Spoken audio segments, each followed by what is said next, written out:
crore viewers, India's largest. Bharatpur की डेग थाना पुलिस ने अवैध हथियार के साथ युवक को गिरफ्तार किया। आरोपी नरेंद्र के पास से 315 बोर का कट्टा बरामद किया गया। पुलिस ने बताया कि आरोपी आदतन अपराधी है और किसी वारदात को अंजाम देने की फिराक में था।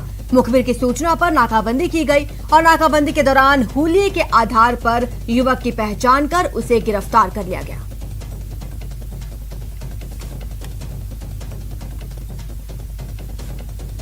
मौके पर पहुंचे मुखबिर की सूचना पर, तो वहाँ देखा तो इसी मुखबिर के बताए अनुसार एक लड़का वहाँ से जा रहा था, उसकी मोटरसाइकिल रुकवाया तो पुलिस को लेकर शक पकड़ा गया, जिसकी तलाशी में हमें 315 बोर का कट्टा उसकी साइड पे। अब जब सरकार ने मरुधरा में पर्यटन स्थलों को खोलने की अनुमति दे दी है, ऐसे में चित्तौड़गढ़ दुर्ग पर्यटकों से गुलजार है। ऐसे में व्यवसायियों में खूब उत्साह देखने को मिल रहा है। चित्तौड़गढ़ दुर्ग पर्यटकों से गुलजार। पर्यटन व्यवसायियों में खुशी की लहर। रफ्तार पकड़ने लगा पर्यटन कारोबार। कोरोना का कहर कम होते ही चित्तौड़गढ़ में स्थित पर्यटन स्थलों पर पर्यटकों का आना जारी है। पर्यटकों के आने से कुंभा महल, विजय स्तंभ, कीर्ति स्तंभ और फतेह प्रकाश महल जैसे स्थानों पर रौनक दिखाई देने लगी है। 15 दिन पहले सरकार ने दुर्ग के स्मारक पर्यटकों के लिए खोल दिए, जिसे देखने के लिए अब देश भर से पर्यटक पहुंचने लगे हैं। मास्क और सोशल डिस्टेंसिंग का ख्याल रखते हुए पर्यटक सभी स्थानों पर घूम रहे हैं। खासकर घूमने आए बच्चों की खुशी देखते ही बन रही है। सारा म्यूजियम देखा, विजय स्तंभ देखा, कीर्ति स्तंभ देखा, रानी पद्मिनी पैलेस देखा और सारी चीजें बहुत अच्छी लगी।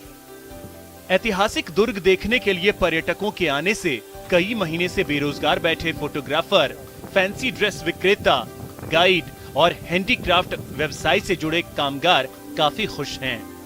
स्थानीय कामगारों और व्यवसायियों को उम्मीद है कि पर्यटकों के आने से अब उनका रोजगार बहुत जल्द रफ्तार पकड़ लेगा। वहीं शहर के मंदिर खुल जाने से प्रसाद बेचने वाले दुकानदार उत्साहित हैं।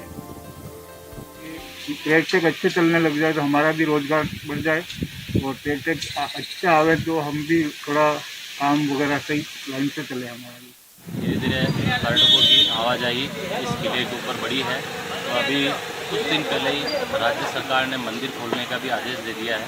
तो धीरे धीरे जो दर्शनार्थी हैं तो कालिका माता मंदिर विजिट करने के लिए आ रहे हैं, उनकी संख्या में भी धीरे धीरे इजाफा होने लगा है।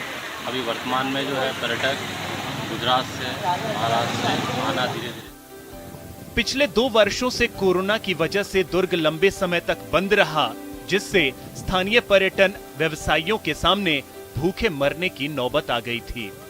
लेकिन अब राज्य सरकार से अनुमति मिलने के बाद चित्तौड़गढ़ के मंदिर और पर्यटन स्थल खोल दिए गए हैं, जिससे स्थानीय गाइड और कामगार काफी खुश दिख रहे हैं। न्यूज़ 18 राजस्थान के लिए चित्तौड़गढ़ से सुभाष की रिपोर्ट। बंजर जमीन भी सोना उगल सकती है और ये कर दिखाया अलवर के एक किसान ने, जिन्होंने केंद्र सरकार की कुसुम योजना से अपनी तकदीर बदल डाली। तदबीर ने बदल दी तकदीर। बंजर जमीन करोड़ों की इनकम। सतवीर की तदबीर। बिजली की खेती, किसान मालामाल।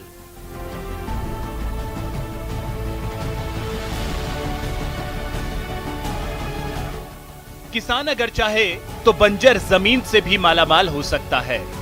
तदबीर से तकदीर बदल सकता है।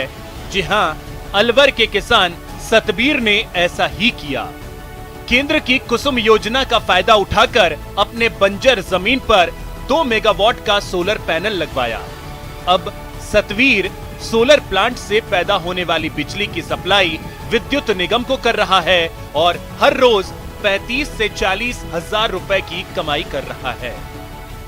प्रधानमंत्री जी ने सपना देखा है, वो जब वित्तीय संस्थाएं अपना काम समय पे करेंगी तो ये सही समय पे कारगर होगा। किसानों के लिए इससे बेहतर, हमारी जानकारी में इससे बेहतर कोई योजना नहीं हो सकती। आम किसान को जितनी जल्दी हो पाए इस स्कीम को ज्यादा से ज्यादा लाभ लेना।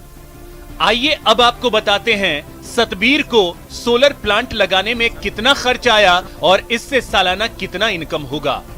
तो सतबीर को कुसुम योजना के तहत 2 मेगावाट का सोलर प्लांट लगाने में 7 करोड़ 60 लाख की लागत आई। हर रोज करीब 12,000 यूनिट बिजली का उत्पादन हो रहा है। विद्युत निगम को बिजली बेचकर 35 से 40 हजार की कमाई कर रहा है। एक साल में करीब 1 करोड़ 12 लाख का इनकम होगा। कुसुम योजना के तहत बैंक किसानों को सोलर प्लांट लगाने के लिए 30% लोन देती है। इस योजना के तहत कोई भी किसान अपनी जमीन पर 500 किलोवाट से लेकर 2 मेगावाट तक सोलर प्लांट लगा सकता है और इससे पैदा होने वाली बिजली को विद्युत निगम के सब स्टेशन में सप्लाई कर भरपूर कमाई कर सकता है। पीएम कुसुम कंपोनेंट ए के तहत योजना है कि हमारे जो 33 केवी के सब स्टेशन है उससे 5 किलोमीटर कोई भी रेडियल डिस्टेंस के अंदर कोई काश्तकार अपनी ज़मीन के अंदर अगर सोलर लगाता है 500 किलोवाट से लेकर 2 मेगावाट तक 2000 किलोवाट तक का वो लगा सकता है और वो बिजली वो हमारे 33 केवी सब स्टेशन पे देगा जिसका भुगतान निगम करेगा। इस योजना के तहत हमारे जिले में एक प्लांट चालू हुआ है गांव सानोली में, मेहता सोलर के नाम से 2 मेगावाट का चालू हुआ है। कुसुम योजना के तहत देश भर में मरुधरा के ही सिर्फ 3 किसानों ने अपनी जमीन पर सोलर प्लांट लगवाए हैं, जिसमें अलवर का किसान सतवीर भी शामिल है। इस तरह सतवीर ने बंजर जमीन पर सोलर प्लांट लगाकर अपनी तकदीर बदल ली है और दूसरे किसानों को भी कमाई करने की राह दिखाई है। न्यूज़ 18 राजस्थान के लिए अलवर से राजेंद्र प्रसाद शर्मा की रिपोर्ट। मोटेरा के बाद देश का दूसरा सबसे बड़ा क्रिकेट स्टेडियम मरुधरा में बन रहा है। आइए आपको लिए चलते हैं उस जगह जहां बन रहा है देश का दूसरा सबसे बड़ा स्टेडियम और दुनिया का तीसरा सबसे बड़ा क्रिकेट स्टेडियम।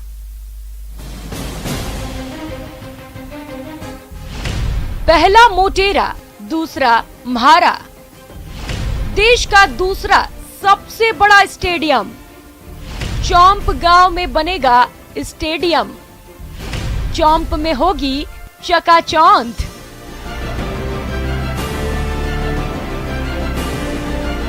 जी हां, अहमदाबाद के मोटेरा स्टेडियम के बाद मरुधरा में जल्द ही इसी तरह का भव्य देश का दूसरा सबसे बड़ा क्रिकेट स्टेडियम बनेगा।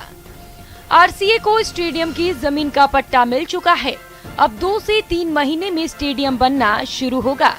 तो आइए आपको उसी जगह पर लेकर चलते हैं जहां देश का दूसरा सबसे बड़ा स्टेडियम बनेगा। जी हां, जयपुर से करीब 30 किलोमीटर दूर चौंप गांव के पास इसी जमीन पर 100 एकड़ में विशाल क्रिकेट स्टेडियम बनेगा। मैं इस वक्त हूं दिल्ली रोड पर, जहां जयपुर के नज़दीक चौंप गांव के पास ये जो ज़मीन है यहाँ पर बनने वाला है दुनिया का तीसरा सबसे बड़ा दर्शक। फिलहाल इतना ही। आप देखते रहिए न्यूज़ 18 राजस्थान।